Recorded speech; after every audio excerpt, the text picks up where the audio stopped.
hold it. There we go. There. Hey, look, I got the right screen on. There I am. Welcome, everybody. We'll start now. I am Rabbi Brian. It says so right there. I'm joined on the screen. People are still joining in, but let me see if I can't switch screens so you can all see. Here are a bunch of my friends who have joined me online. Friends, wave, say hi. Hi. Hi. And if you're new, they're all unmuted. Not all of them. Some of them have decided to self-mute. And I'm in favor of people not being muted because you all have things to say. I learned from 12-step groups that there's an amazing amount of wisdom that's in the room. And this is not, if I haven't, I don't think I've said this in a while, this is a different kind of religious service. And I was hesitant with the word service, but the definition of service is it provides an ease for somebody, right? I'm doing something of service is being of help. And in that case, this is a spiritual religious service in that if this goes as I plan, I should be offering you some ease and some things to make your I'm a little babbly this morning and unsure of my words. I'm going to take a breath of air. Please excuse me. Oh, feel free to take a breath of air on your own as well. I'm not so sure that you're giving us ease. Not when it's minus 38 Celsius. So, dude, okay. All right. I'd like to apologize for the cold weather. That one is completely on me. Heck yeah. And as Blame far the as Pacific Northwest for everything. Bastard. And as far as ease, thank you for bringing that up, Emily. I think I am as responsible for the cold weather as I am for your discomfort in some things. This is not a clergy person's job is not to have a magic wand and to make everything all better. There's a phrase that clergy folks are fond of, which is that our job is to comfort the afflicted and to afflict the comfortable. Yes. And to But do we shouldn't both. be too comfortable. And we should be both and, right? This is one of our spiritual religious principles is both and. Thank you for adding that in, Ron. We should be comfortable and we should not be comfortable. I'm going to point to the sign that's always right over my right ear here. The death of Tyree at the hands of law enforcement this last week. I am not comfortable about that, and I want to bring that out. And, all right, Brian's on. Brian's on? Yeah, I almost. Well, that audio was my mother and Uncle Ira, so thank you for Hi, Mom. she's coming to visit. I will be picking her up from the airport a little bit later today. So, Oh, cool. Yay. Wait, what was I saying? Oh, yeah. Hey, folks, get involved. The system, I saw a quote. Here's a great quote. It says, the system isn't broken. It's fixed. Oh. The system is fixed. Oh. It's not, it's doing what it's supposed to be doing. And I'm now in a restorative justice training program. They're starting something here in Portland. I'm 3 weeks into the program. And the idea is to have options besides going straight into jail if you do something that victimizes somebody else. And in certain circumstances, we should have other options. And so I got the opportunity to be in a restorative justice training program. I'm only saying this with partial virtue waving to say you need to do something too. I can't change this. I can change the system some, but if we all go to change the system will change, right? This is what we learned from Gandhi, that individuals collected together can topple an empire. Patriarchy, white supremacy are real They're active, and we need to be active in fixing the system. So I'm starting a little heavy-handed, but get involved, do something. Thank you. Okay. Now, on a little bit of a lighter note, I want to share just a thing. We had a long time ago spoken about, this was one of my favorite lessons. You guys remember this one? Oh, yeah. Oh, yeah. If you haven't been here before, wait, hold on.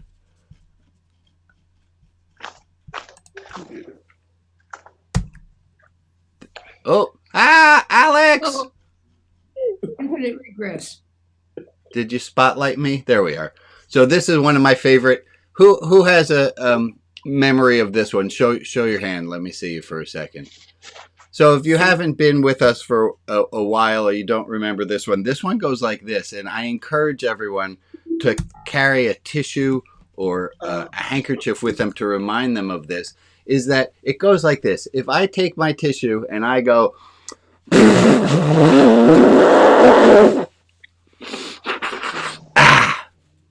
and I offer you this dirty tissue, you all know what to say. And the answer to what to say is? No, Thank you. Thank you. And I'm sure even if you're new, you knew the answer to that was, do you want a dirty tissue? And the answer is no, thank you. And what I taught with this was what my Buddhist mentor Nagi taught me, which is when somebody offers you an insult, you have the right to say, no, thank you. No, thank you.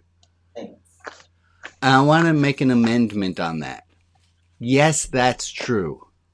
And that's really hard to do. Yes, you have the ability, at least on paper, when someone says something obnoxious, you have the ability to say, no, thank you, I need not take that insult. But that's a goal. That's what we're trying to get towards. And in this last week, I couldn't do it. Somebody offered me an insult. An institution actually offered me an insult. And I had a hard time saying, no, thank you. I don't need your dirty tissue. So I wanted to bring those two pieces out, was that we have the right to say no thank you when someone's obnoxious to us. And it's really, really hard. And it's going to take some practice, which is going to bring us into what I want us to talk about today. Hi, everybody. It's good to see you. I'm taking a moment just to say hi. Hi, Rachel and Jordan and Naj and Afia and Ann and Ray and Patty and Rita and Rob and Shmuley and Jim and Harold and Connie and Tony and Candace and Alex and Sari and Marge and Linda and Michael and Aaron and Jess and Ron and Joe and Chad and Lisa, who are always in the same chairs, and it always makes me happy to know that something's right in the world. And Candace, Maria, and Emily, again, we got more than one Emily. And Meg, and hi, Carolyn, and Al, and Moja, and Gord, and Lee, and Rags, and Alexia, and Melissa, who got high-speed internet, so she can now join us with video, so I'm so glad to see you. And Jack, and Bob, and Alex, and Carol, and Emily, and Betsy. And I have a question. And Rob, and Alice, good morning. And I have people who are on audio only, so I didn't get a chance to say them. But let me ask you a question. When I was going through the screen, and good morning to my friends on Facebook. Oh, I forgot about them. So good morning to Ginny, and good morning to Shirley, and anyone else who's watching this later. I didn't get a chance to thank you if you're watching this later. Obviously, technology only works so well. But for those of you who are watching live, when I was going through and you knew at a certain point, oh, he's going to say all the names. Did you get a little bit excited to hear your name said? Yeah. Yeah. Of course. Of course, right? I often say adults hate being treated like children, and they really want to be treated like children. We love it. If this little exercise did something for you, if hearing your name gave you a little bit of, woohoo, yay, I've been seen. I have this great thing for you to do. Text somebody. Think of somebody right now. You all have electronics. I know that because I see you and we're doing electronic. Can you think of somebody who you can send the message to? Hey, I just wanted you to know you're a light in my world. Translate any way that you want. But hey, I just wanted to say hi to you today. Is there someone you can think of right now? I see a few heads nodding. Is there someone you can think of right now who you want to spread a little sunshine to? Oh, I see some people are doing it. Yay, look at that. No time like the present. And while you're doing that, how's that feel for you, knowing you're spreading a little sunshine? It feels good, don't it? Okay. It's a simple little hack. So, Emily, you asked for a little bit of ease and grace and joy. Here it is. You get your moment of just telling somebody that you see them. This is countercultural, what we're doing. This is countercultural. Our culture doesn't take time to, we don't do this. We have Valentine's Day. There's a big, I like what we're doing here. I have a quote from Viktor Frankl that I want to share with us. It says this: when a person can't find a deep sense of meaning, they distract themselves with pleasure. When a person can't find a deep sense of meaning, they distract themselves with pleasure. Yeah. But isn't sometime a deep sense of pleasure? Aren't they sort of the same thing sometimes? Yeah, I don't think wakeboarding is. I don't really even know what wakeboarding is, but I think it's some sport you do at resorts, isn't it? Yes. And if you're an avid wakeboarder, I apologize. I don't want. It was just the thing that came to mind. That seems like a pleasure thing. Last night, I had a beer too many with my French horn teacher because I could. I was distracting myself with pleasure because remember the thing I told you where I couldn't not take the tissue that someone gave me. Right. I couldn't find meaning in that, and I distracted myself with the extra IPA.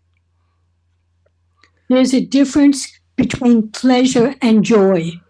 There is a difference between pleasure and joy, isn't there? What's the difference? All right. Pleasure is a sensation, and when it's over, it's over. Joy is the movement from a lesser to a greater perfection. Amen. Very nice. Pleasure is a sensation. Let me see if I can say it to get to see that I got it. Pleasure is a sensation that when it's over, and joy is a movement. Give me the last part of that From again. a lesser to a greater perfection. Joy is a movement from a lesser to a greater perfection. You know what that reminds me of? Spinoza. I wasn't going to say Spinoza. I was going to say these green and red cards that we did last week. Spinoza, green card. Which, for those of you who are paying What line? attention, is Fuchsia. Spinoza. Fuchsia. Yeah, that is fuchsia. That is Fuchsia.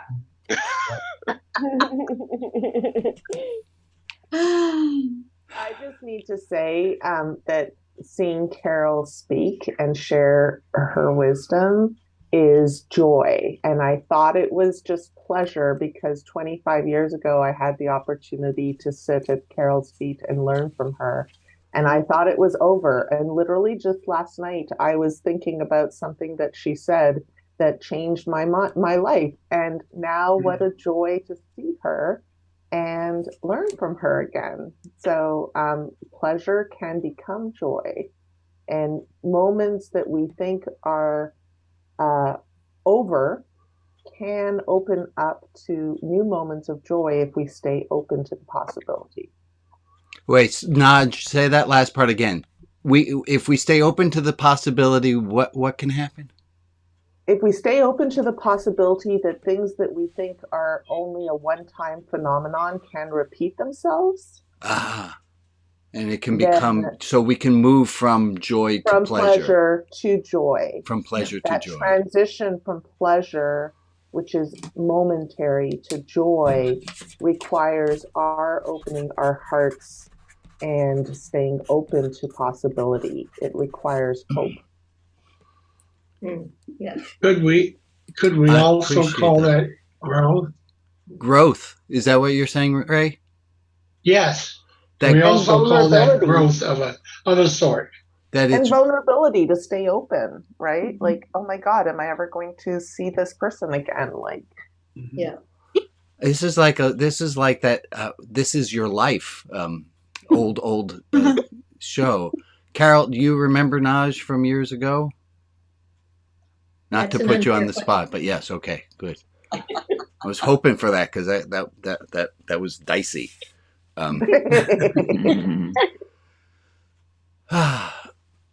Give me. You've made my day. Yeah, wonderful, wonderful, wonderful. So let's talk about pleasure. You make all our days, Carol. Absolutely. Hold on. Amen. I want to bring in a teaching that I haven't done in this group before. And it's going to look a little bit like a chart. And that's because it is. So here's A, B, C, D, E. And as I'm putting this chart together, I want you to think about 9, 6, 5, 4, 3, 2, 1. I want you to think about 2 tasks you have done recently. Any 2 tasks. And I want you to think any 2 things you've done in the last little bit. Woke up. Okay, no, okay. I should have said, I'm going to ask you to think, and that's just, yes, you woke up. Don't share them yet. But Rob, we'll start with you in a second. Uh-oh. Or you can pass. You can totally pass. There's no extra pressure. I want you to think about this is something that's A is really easy, and the x-axis. And they said, "When are you ever going to use math in real life?" Well, congratulations. Yeah.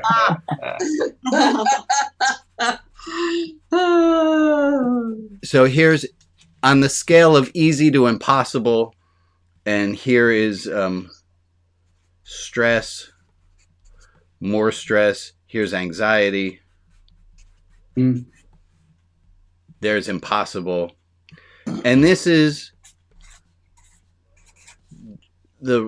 I didn't know we were going to have such a great distinction between joy and pleasure. Oops. There's joy. Rob, you said about waking up. If you were to put the dot for waking up, is that under stressful, impossible on the scale of difficulty? Is that an A, B, C, D, or an E? Just C. C is not. It's not that stressful to wake up. It just happens naturally. Oh. And how much joy did that bring you? Now, individual results may vary. Rob seems to have more joy than the average bear. I don't really know. It's not literally Bob. I'm not literally talking about bears call here. me Yogi. Okay, so Rob, where would you put yourself? Waking up in the morning is a C10? Where do you want to be? For me, A. 8. So I'm going to put it C8. And give me something else that you've done in the recent past. I meant an A like alpha, not A like. I apologize. That's all right. We're going to have outliers in this graph. But somebody else, give me a task. I'll give you one. Folding laundry. Oh, I like that. Okay, in my book, folding laundry is an easy, and it's not the most fun I've had in the day. Yeah. Oh, Give me I another usually have activity fun that about you've everything. done. Let's see where that goes. Pack. Yeah. Everything is an 8 to Bob. Okay, let's not define other people's experiences. Individual results may vary. Give me one. Yeah, Melissa, you have your hand up. Look, and I acknowledge she had her hand up as though that might be a good idea. Go ahead, Melissa. Okay. Right now, I'm working on a quilt that is technically very difficult, but it gives me great joy, and I enjoy the process. So, like, the joy would be a 10, and the difficulty would be a D. A D. Yeah, so D10. D10. Thank you. Okay. Give me some other ones, if you would, people. Yeah, Gord. Conversation with a challenging family member. And that goes under where? I'm going to make that an E. And maybe a 2. E2. Battleship. Good. Okay. One. Well played. Linda, I saw you had your hand up. Oh, mine was pretty easy. I made a cake. So I give it an A and a 9. A9. Woohoo! All right. It was a happy cake. So there's two researchers, Yerksey Dodson, and they came up with a scale, and they said that for the most part, it looks like this. It's a bell curve. It looks like a bell curve. That really, really easy things. Baking a cake is an exception to that. Getting a present is an exception to that. It's easy and it's joyful or pleasureful. I don't know that they made the distinction. Also, they were mainly studying Japanese waltzing mice. And if Okay. I will save you from having to go down the YouTube hole, because I had to look up what the heck is a Japanese waltzing mice. And there's a breed of mice that stand on their back feet with their front paws up, and they kind of circle around a lot to get around. And then I unfortunately found out that it's a breed of mice that all have horrible inner ear infections. Oh. Right? It was really adorable, really, really fun. And then, it's a medical condition. They're not doing that because they want to. Yeah. Were any of them named Matilda? I don't know. I don't know. So their findings, the Yerksey Dodson curve looks like a bell curve. That as things get harder, they get more fun for us to do. Until a point. Until a point where it's like, this is too much stress for me. I can't do this. This is really yucky. That family member is driving me crazy. What I wanted us to see. But once it was all over, it was joy. Not over. Well, I mean, once we had it up the way. I'm a little rogue there. Was that something I was supposed to hear? I'm going to say no on that. Yeah. We were kind of wait till you finish. We just helped move our daughter from Phoenix to Amarillo. Okay. And where is that, Harold, Connie? Where would you put that? We're just kind of talking about that. It's probably about a D8. A D8. Really I think kid. Right. That's exactly. So if I may suggest I've been looking at this. Harold, Connie, tell me, I think a lot of the most loving acts we do fall about a C3. They're not really the most fun things to do to help your daughter move. I would move it up to about a 5-6. Okay, I'll put you up in here. That's basically right. That a lot of the things that we do, the things that are the most meaningful, are not the most joyous. They're great looking back on them and seeing, oh, aren't I glad that I helped my daughter? But at the time, I'd rather have cake. And so my takeaway from all this is that this, and Carol, I think we can bring in your distinction on joy, that a lot of the spiritual things are pleasurable, are not pleasurable in the Yerkes Dodson scale. They're stressful, but they're meaningful. And there's someone who answers that. Say that again, Carol. There's someone who answers that, and that's Brother Lawrence, who wrote about the presence of God. If you decide that everything you're doing is a way of living out who you're supposed to be, then even washing dirty pots can become meaningful and therefore joyous. Joyous. Not joyous, pleasurable. Not pleasurable. Joyous. Joyous. I got Moving from the point is that many of the things we do feel repetitive and boring. And if we can change our perspective and say, this is where I make my contribution, we move to a much higher level of joy. He talks about the focus. That's why it's the practice of the presence of God. Exactly. Exactly. And there's a new translation, by the way, that's wonderful. Wait, hold on 1 second. Rags, would you say that again for us, please? Oh, the book that you can get that he wrote, it's called The Practice of the Presence of God. The practice of the presence of God. Spiritual practice. So it's a discipline. Wait a moment. You can't just go. You can't just go into the church, get your hit of God, and then move on, and you've gotten. It doesn't work like that. It's a practice. You develop a whole sense within yourself of having this as the basic way you view anything that you're doing. I'm doing this because I was created to give. I've been given the gift of life, and now I want to give a gift in return. And the gift is my presence, my openness, my gratitude. Can we get an amen? Amen. Amen. Do you all see why I think of Carol all the time 25 years later when I'm doing dishes or when I'm walking the dog and I have the opportunity to turn those random moments into pleasure, into joy, into love, into prayer? Do you see how like her wisdom has stayed with me? Oh, Naj, so that's why they're all here. I'm so amazed. Carol's a rock star. I know. Wait a minute. Carol, are you going to be able to take in the compliments the way Emily told us how to?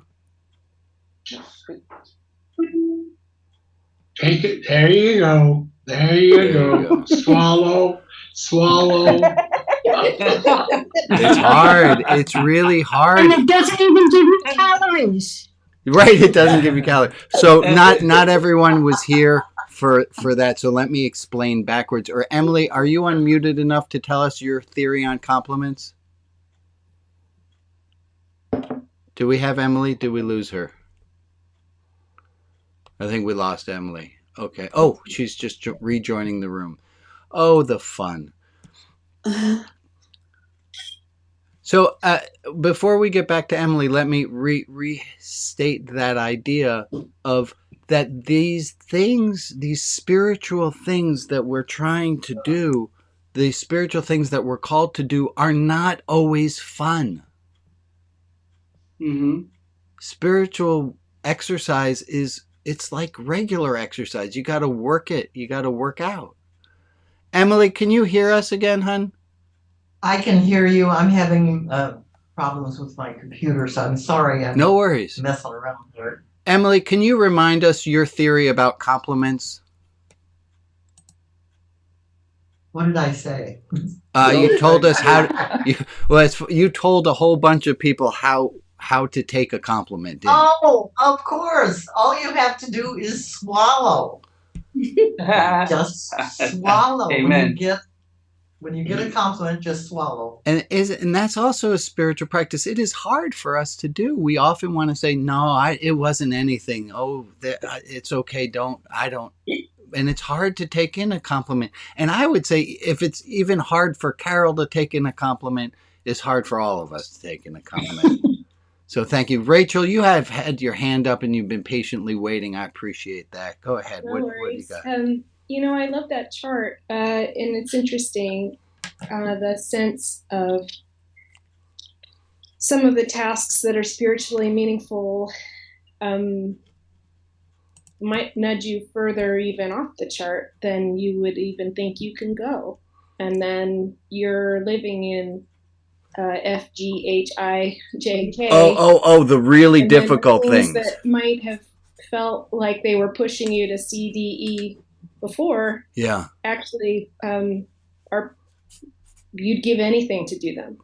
Right. So, for example, the perspective of, my daughter's no longer in the world. So the idea of moving her anywhere, I would literally give anything to have that opportunity. Right. And this week, my husband and I have been designing a headstone for her. Right off the basket. I mean, that's labor on a spiritual level. That is. I think to the alphabet in a place that I don't think I've even ever gone as a person. Yeah.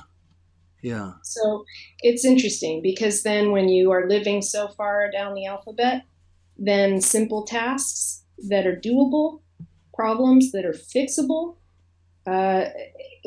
anything that's replicable, like making coffee in the morning or petting my cat, that can be a source of comfort and joy. Amen.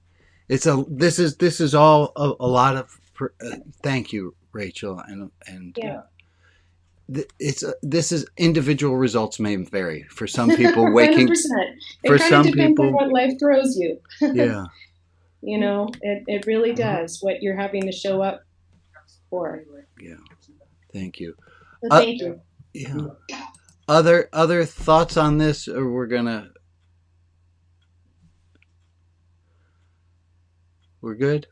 We have a few prayers and thoughts of people. And Maria, I've lost you. You there? I'm here. Oh, hi, Maria. Maria, would you be so kind as to read our list of prayers for today? And then also, folks, this system is not perfect. I don't know if you've noticed that. Appreciate the laughter. We want to be respectful and add anyone's name to the list of people's names. But I remember being in college and I went with my dear friend Shauna to her, like we were doing, she came to a Friday night service and I went with her to the Catholic group. And it was the first time I had ever heard prayers being weaponized. Huh. And like they went around, it was a sharing part, and they went around and somebody prayed. I'm going to make this up. I can't remember what the details were. But I really pray for David, who's having such a hard time after his recent breakup with Rachel, who was never really good enough for him. Like, it was like, what? It wasn't exactly that, but if we add... And I get the intent to add Vladimir Putin to our prayer list. And I can understand why we might want to. But I would also say, we're trying to keep this a local, non-politicized list of names of the people who directly are affected or in this community. So if we left out, it's what we're... Email me, come to Tuesday office hours and help me rethink out how we should be doing this. I would be glad for the help. Maria, I think this is where I turn it over to you. Okay. These are the names of people to lift up and send positive energy to.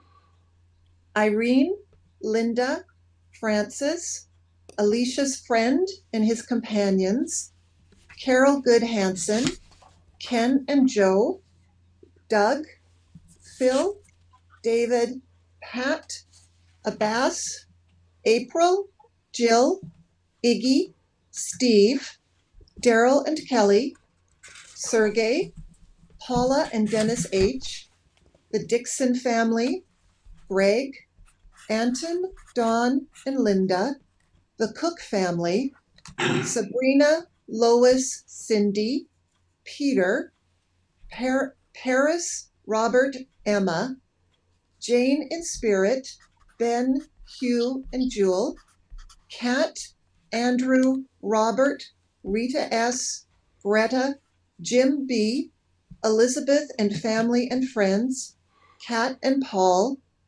Louise, and an unnamed baby girl from Lethbridge. If there's another person in our community we can offer light and love to, please put their name in the chat and I will add them to the list in the clubhouse. And for the people who aren't named but who are in our thoughts, we send them light and love as well.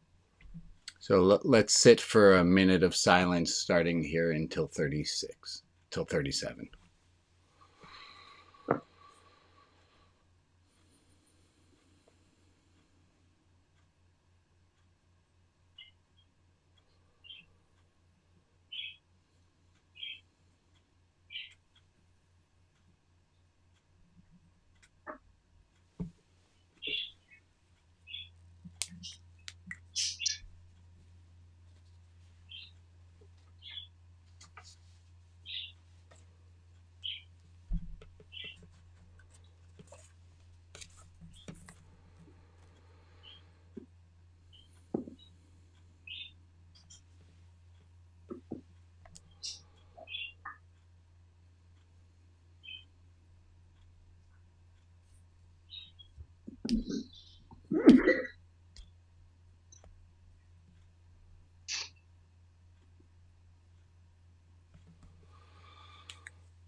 Thank you all for the minute. That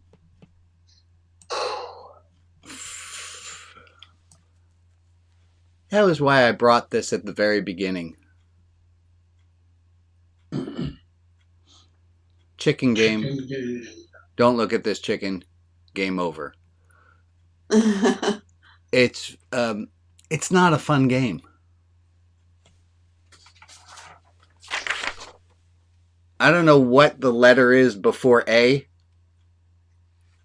but this game is that unfun. There's no pleasure, there's no joy. There's joy in the joke of it, but there's nothing pleasurable.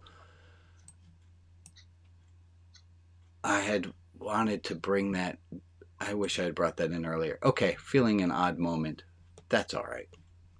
I have some quote. Oh, let me make a few announcements. First of all, 143 weeks ago was what I'm calling the first of these services. I looked up where we're at. So 100, there's some of us who have been doing this for 143 times. So I think that's really cool. And if you're just joining us, maybe we'll do 143 more. I'm hoping to. I enjoy doing this. And thank you. I know some people brought their friends, invited friends to come. I think that's totally cool. And that's encouraged. Let me go with my announcements for today. Come on, Brian. Hit the right key. There we go. My announcements for today. First one, it's the one that I always make in the newsletter on Monday, is all about this. It's okay not to be okay. Last Monday, I had a really bad day. It was an awful day. It was one of the worst days I've ever had. But yet, I knew that it was okay. That it was okay to not be okay. I wound up putting myself back to bed about an hour and a half after getting up. I couldn't. And I want us to stress that I think this is so important. Our society, which is wrong from time to time, tells us that it's not okay not to be okay. And that's terrible. It's spiritually violent to force ourselves to think that everything's always okay, and it's not. Other announcements. Thank you. I had a little thank you for Carol for subbing in the other week on Deep Dive when it didn't have somebody to run it. So thank you for doing that. Other announcements. Meditation. Join me weekdays 2 p.m. I broadcast nothing. And if you were able to catch the one yesterday before Facebook took it down, it's broadcasting on Facebook, YouTube, and at rotb.org. 2 p.m. Pacific time. It's unguided meditation. You're welcome to join me. I find meditation to be really important. Go to rotb.org and get the blog and more. Sign up for, you don't have to sign up at this same exact link that you used to get here today. Tuesdays, 11 a.m. is office hours. You are all invited to that. And if you have thoughts about things that we should be doing in this service, is a great place for us to explore. And that group helped me very much with the Yerkes Dodson's curve. It was the first time I just learned it a few weeks ago, and they helped me to workshop that. 7:30, a half hour before 8 o'clock or whatever time you started this service, there's the Show Up Early Club that's not broadcast, and thank you, Bob, for doing that. One other announcement. Hey, look, that's a check. I show it to you quickly. Please help support this ministry. It doesn't run just on electricity. It runs because it's something that's important to you. I love running it. There's expenses. This is not... that's just the reality of life. So if you have the ability and wherewithal to please donate. Okay. Hi, everybody. I got a few waves. Thank you for the waves. I'm looking down at the cards that I have in front of me.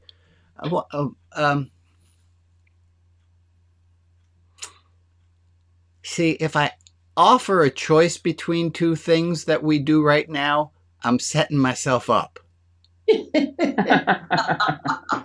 But don't do it. So I'm not going to offer a choice. It's also my philosophy when feeding people is the fewer options, the easier.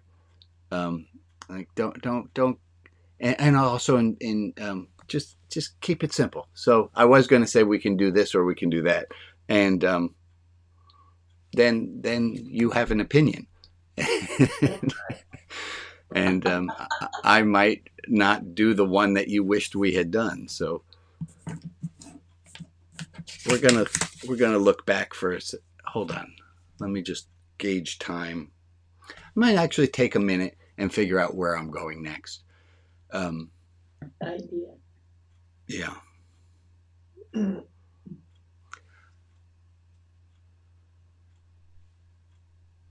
See, there's a thing I want to talk to you about, but I'm not sure there's a lesson in it. But I'm going to share that thing anyhow. And it's a little self-serving, but screw it. It's my Zoom account. I want to tell you, I need a little bit. I don't need. I would like to. Sometimes the preacher's got to preach to the choir, and this is going to fall into that category. Yesterday, the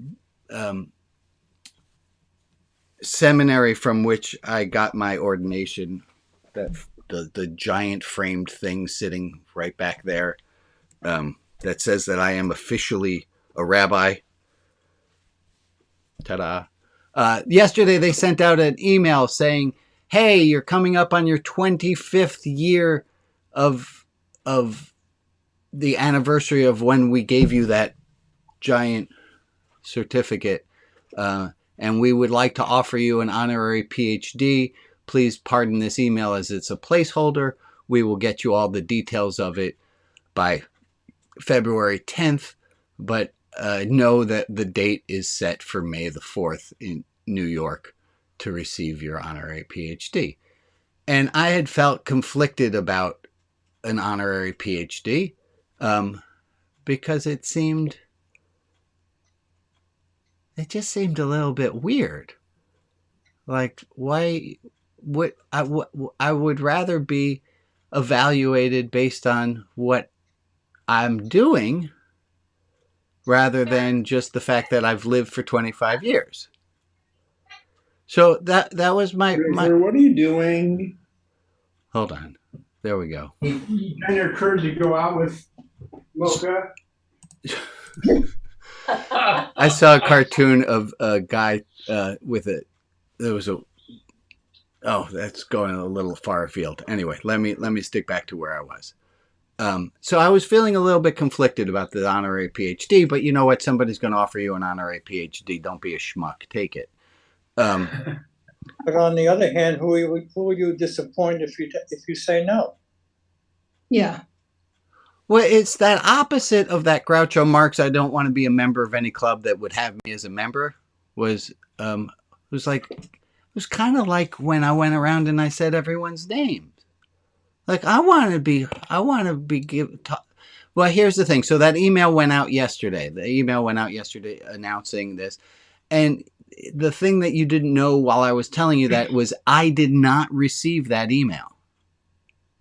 I was on a very short list of people who did not get that email. Instead, last Friday, I think it was, I got an email saying, hey, I'm new to the college in the role of alumni relations, and the school would like to know more about what you did after your graduation before we consider you for the honorary PhD. Listen,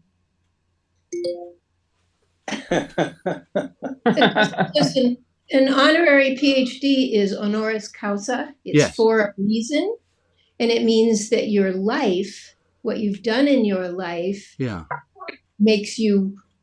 is equivalent to, or maybe better than. Correct.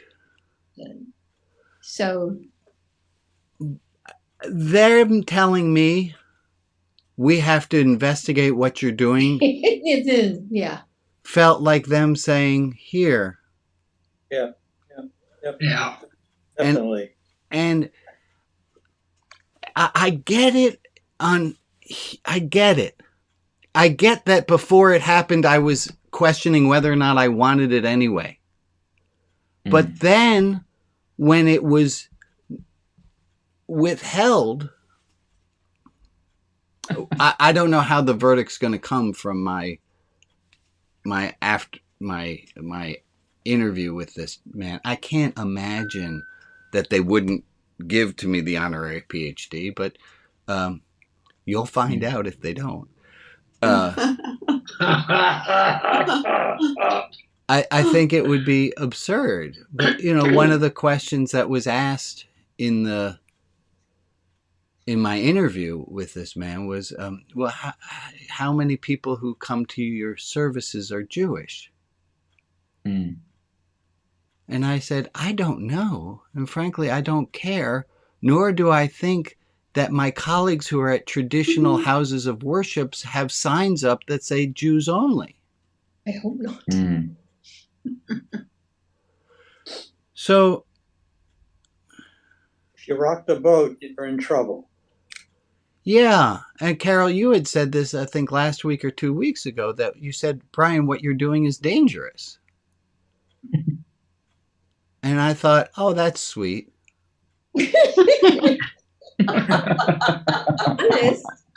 I don't think what I'm doing is dangerous. And I guess this is the preaching to the choir part. Yes, you do. It is dangerous. You are Yeah, destabilizing the box. You are showing everyone that the boxes that is organized religion are golden calves. Well, they are. The institution. Well, yeah. Yeah, but the institutions don't like being called that any more than the emperor likes being told that he has no clothes. Yeah, I could see how that could ruffle a few feathers. And you're always rocking boats on purpose. And rocking boats is dangerous. Well, because the job that they gave me was to be a truth teller. That's what that... We're not arguing. Yeah. We're just telling you, know it's dangerous. Well, that is not the job that they gave you. No, they didn't. That was not the job they gave you, Chuck. Yeah. That was not the job they gave you. Correct. That's what you wanted the job to be. The job they gave you was very clean, and it was... Carol, move away from the microphone a little bit. It's getting a little too much feedback. Just back up. There you go. Go ahead. That's not the job they gave me. They gave you the job called Yay Team, build up the team, increase the team, support the team. Yes. Yeah. And you had difficulty in seminary precisely because you were already retranslating that. And I remember how you and I first met. We met in Carol's class. Oh, how do you like that? I'm trying to see it from the point of view of the institution and so on. And they are curious to find out the range of different kinds of lives that have been lived. Yeah, that's the way I like to look at it, Betsy, is so maybe my greatest fantasy is coming true. Of me saying, I don't want them to just give me a PhD based on me being 25 years older. I want them to give me a PhD based on the works that I've done. And if I changed the perspective just by a moment there and say, well, look, they actually, Brian, your prayer got answered. They didn't just give you the honorary PhD. They called you up and they said, we'd like to learn more about what you're doing and why it's right. And so I had the opportunity to, I'm really glad we talked about all this. Might I say? Yeah, go ahead, Ray. Might I say that in reference to Carol, build the team up, Yay Team, go team, you are doing exactly that. It's just not the team they want you to play on. But you are coaching us. You are building us up. You are Yay Teaming us. So, damn it, you deserve the PhD. I agree with you. Well, don't they have to, when it's announced, the ones I see, it always tells you why. So there should be some write-up that says, it's never going to say because it's been 25 years. It's because of what you've done. So I don't know. Do I have any? I hope that happens because then it'll spread the word. Stephen, do you know the answer to that one? Do you got one of these? Hanging on the wall downstairs. And what does it say? What you became an honorary PhD because? It is personalized to reflect your contribution to the community. Do I get to say what that is, or they get to tell me what that is? Oh, you tell them, and they will put it in words on there. So I did fill out. There was a whole survey. I had to send them a resume and all, but everyone had to do that. Yeah, and they want to know it's not a test. It's just so that they can personalize. Oh, and if they are challenging you, yeah, things that have changed terribly over the last 25 years. Well, by the way, for 50 years, all you get to do is not pay dues anymore. I didn't get any fancy pieces of paper and double that number. Oh, but what they want to do is personalize it and make it speak to your contribution. Well, I will look forward to reporting. Doctor of Divinity. It's not a PhD, but it's still nice. Yeah. Oh, I get a doctorate in divinity? Yeah. Yes. Okay. I look forward to that, and it gives you the privilege of putting those 3 stripes on your robe that you'll never wear. Go get stripes. I get stripes. Yes, because those stripes say that you've got some kind of a doctorate. It doesn't matter if it's honorary or real. Can I buy those stripes on Amazon? Probably. I got people. Find a way to get you those stripes. I appreciate it. Hold on. I got people with their hands. You made a major contribution to the community, and it should be, and it is definitely honorable. I think so. And if there is any challenge to what you're doing, yeah, I would love to hear about it because that's not the school that I pay tribute to. Right. So I did ask them I sent a follow-up email, which was a little obnoxious and a little bit funny. And I said, I forgot to mention in our conversation that I have not been investigated for embezzlement, fraud, or sexual allegations, which, because I wanted them, I was like, hey, I didn't say that, but it was like saying, what are you testing for? Because is that okay? Anyway, Bob's got his hand up and waiting patiently, then Ray, then Alec, then Marcus. I want to say that in my career of 52 years of providing customer service that what was most important to me was what my customers thought about me, how I was helping them, what I was doing. I love and I that, think Bob. that the fact that you've got 50 people here that have joined you because they find it of value, in my opinion, that's more important than any title or anything like that. And we live I in a world agree, of Bob, titles. and I thank you. And I'm going to do this. I second it. I'm going to swallow that in. I want that to be known.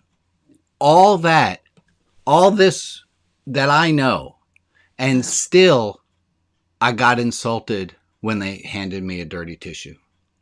That's because you're human. That's what, that was my point. That was my point, is we're all human. That I can have. Go ahead. Ray had something, and then Marcus. Well, I had already said it. It's Okay. fine. Go ahead. Go ahead, Marcus. Oh, hi, Marble. I was just gonna say, I think we can all give you a honorary PhD for dismantling systems that weaponize religion and foster division.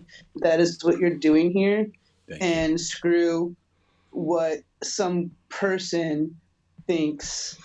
Well, I'm switching the. Thank you, Marcus. I'm switching the commentary and doing it like more of. They want to know more of what. Maybe I'm deluded, but maybe they do want to know more of what I'm doing and to really understand how. Have you ever been at any of those services? Because I have been. Yeah. And they always say what the person has been doing. So now you have a chance to say, I have had the opportunity to do so. I don't think you were handed a dirty napkins. I think you thought it was. I think they were just simply saying, we want to know how to be able to describe you to the people who are coming to this service. I'm going to take. You were handed a dirty tissue and you weren't. You interpreted it that way. It's possible, Carol. I'm going to take a look at that email again, and it's quite possible that my hackles went up for no good reason. You have a chance to tell them what you most value. And I think that's a wonderful opportunity, because there'll be people sitting out there who will want to hear about this. Who will be surprised. Good way to look at it. Oh, hold on. I'm quickly. It says in this role and in process of considering you for the honorary degree, I wanted to learn more about you. Do you? Oh, fuck me. Now? Here? Now? Wow. Okay. So this is like a splash of cold water, and there's a great.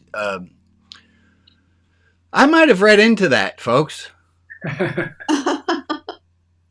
Oh, the power of the unconscious. It's like when I saw your kippah and I assumed you were traditional. I'm just a hat. Taking a moment to just feel a little, not a little, feel that I hate, nobody likes feeling shame. I feel a little bit of shame. I know I shouldn't, and I can get over it. It's okay to not be okay. Yeah. Okay, I just have this. If shame has been used at you like a weapon, then you're used to feeling it and being made to feel it. And that's just the imprint of how organizational religion functions that you're used to expecting. This has been deep. Boy, this has been deep. Go ahead, Jack. Thank you, Naj. Yeah, ask them what their truth is. Chagrined. I'm just feeling at the moment. And fortunately or not, we're coming up at 9:00. God, you guys have just taught me so much, and it's not comfortable. And hold on a second. I think I can tie this back. The feeling is mutual, Brian. Thank you. Yes. I think I can tie this back here. right now, I'm somewhere like it's a little bit more stress and anxiety and not feeling really good, but I know I will have learned from it and transformed it into a more beautiful joy than I have. Amen. Yay. Yes. That being said, I'm going to put it so everybody on screen can say goodbye to all the people watching at home. Say goodbye to the people watching at home. Hi, everybody.